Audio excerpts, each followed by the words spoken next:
Hey everyone, I'm back, and previously we discussed the sound block and the record and play block, and now we're gonna go over sound. I guess it's a speakerphone right over here. And if you go to here, we're gonna go back to our list of options again, and we'll be going over the action between the sound file and the tone. But for now, we'll just go over the straightforward things first.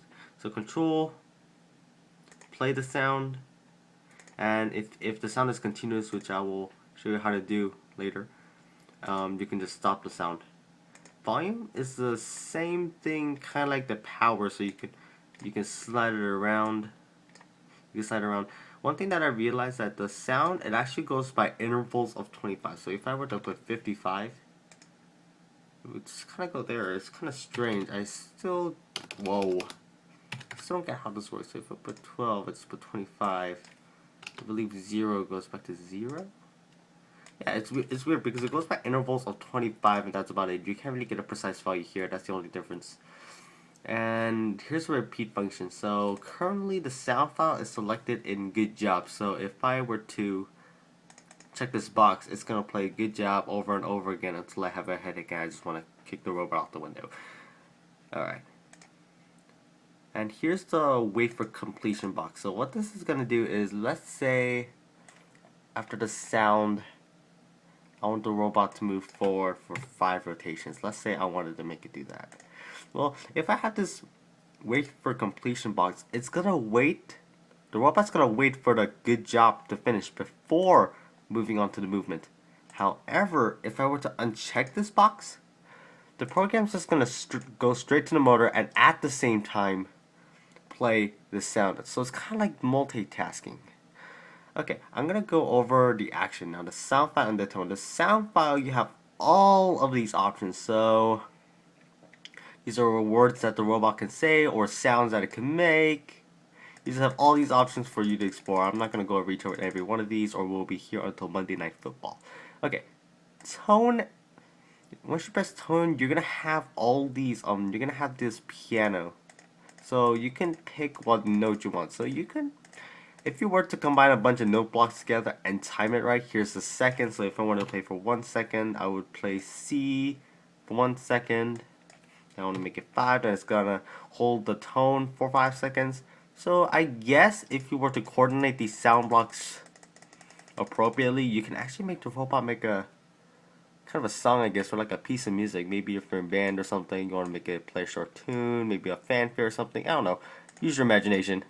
That's what it do. The possibilities are limitless.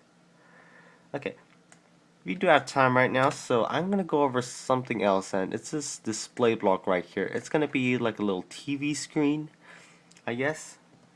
Okay, so same as the sound files for the sound block, you have all of these options. So question mark, you have the check. I guess you have like a crosshair. Robot looks angry, arrow pointing downward. You got all these options that you can choose from, and you can use them accordingly.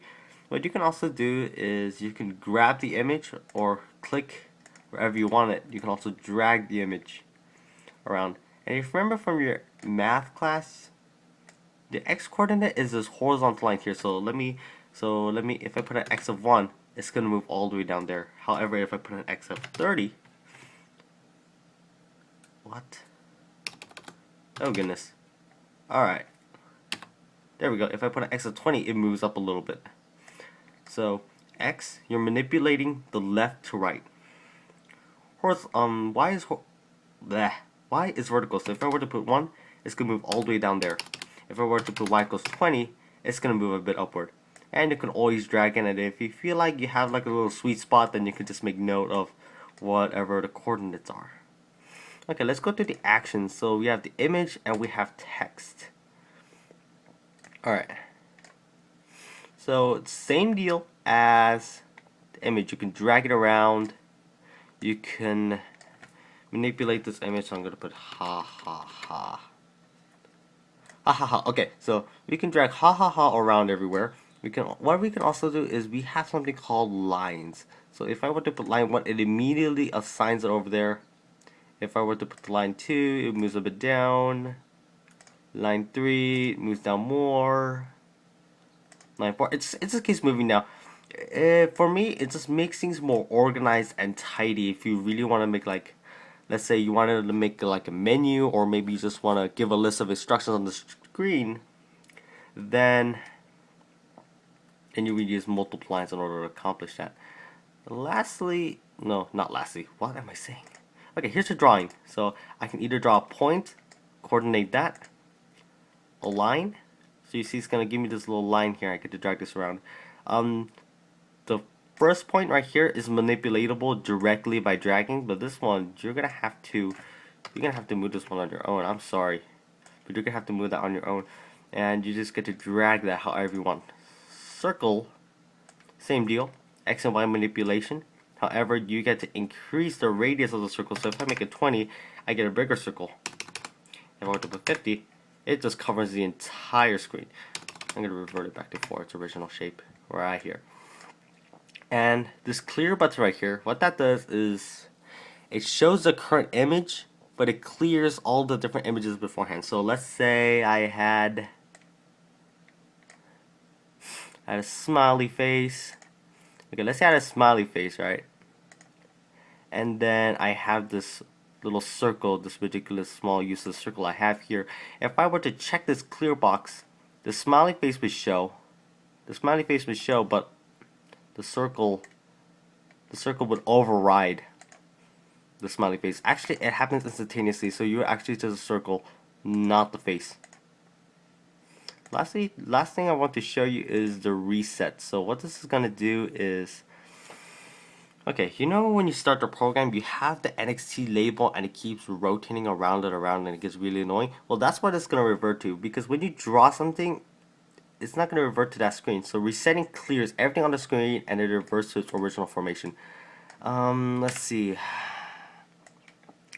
Okay, let's say I wanted to write a large piece of text, such as my friend thinks I am a cyborg. And he really thinks so. He thinks I'm gonna like take over the world or something, and I laugh every single time. It's like, funny guy, I kill you last. Okay, so if I were to make this text really, really long, you see that it's not gonna fit on the screen, or it immediately doesn't move to the second line. So what I'm gonna do with this is that I have to get another display block, plop it down right here, text, make sure to X out this clear block because we don't want to take out the previous statement, and then we'll just put whatever we wanted to put right here.